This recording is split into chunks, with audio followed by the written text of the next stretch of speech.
Christine Fumagalli, bonjour. Bonjour. Vous êtes donc la présidente du groupe Orpi, du réseau Orpi. On est ici sur le congrès de l'AFNAIM et j'imagine que pour vous, en tant que présidente du réseau Orpi et pour Orpi, c'est essentiel d'être là aujourd'hui.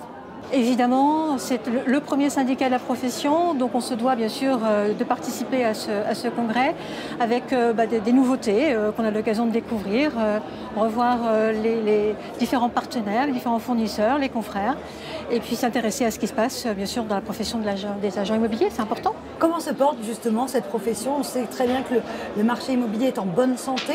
Est-ce que finalement on a l'impression que tout va bien dans le meilleur des mondes du côté de l'immobilier? Alors le secteur se porte bien, c'est vrai, les résultats de l'année 2018 vont être sensiblement les mêmes que ceux de l'année 2017, qui avait été annoncée comme une année exceptionnelle. Donc voilà, les chiffres parleront d'eux-mêmes au 31 décembre. Plutôt très actifs, on annonce 2019 sur les mêmes tendances. Voilà, tant que les taux de crédit ne bougeront pas, on a un marché qui va continuer à performer, avec somme toute des difficultés parfois en région. Donc si de façon globale tout se passe bien, on voit qu'il y a des zones qui marchent très fort et d'autres qui sont un petit peu plus difficiles, mais voilà, très, très confiante pour l'année à venir. Et vous, plus personnellement, chez Orpi, quels sont les projets pour l'année à venir? On clôture cette année 2018, on est bientôt en 2019. Est-ce que vous avez des projets que vous avez envie de développer particulièrement?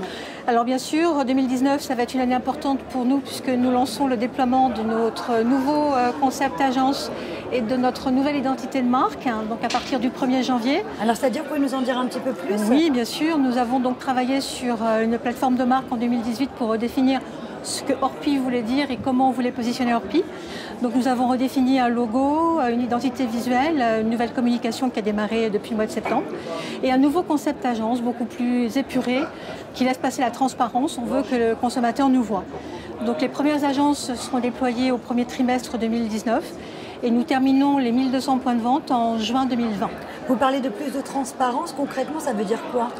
Ça veut dire que nous laissons tomber les fameuses affiches qui jusqu'à maintenant faisaient un écran entre le consommateur et le sein de l'agence.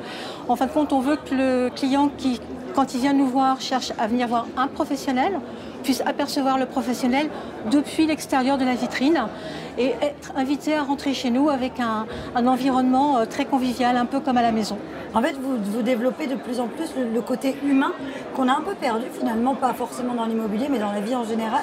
Vous cherchez justement à redévelopper ce côté relation personne à personne. Exactement. C'est vrai que cette relation humaine dans un métier comme l'agent immobilier, où on a un rôle de conseil extrêmement important et d'accompagnement, l'humain, c'est avant tout notre grande force. Donc nous le mettons en avant, c'est important et c'est également important dans ce monde du digital, puisque Digital Innovation, avec notre partenariat Plug and Play, c'est bien pour trouver de bonnes solutions, pour aider le consommateur à y voir plus clair et à faire son parcours immobilier, mais rien ne remplace un contact avec un vrai agent immobilier. Merci beaucoup Christine. Avec grand plaisir. À très bientôt, au revoir. Au revoir. Merci.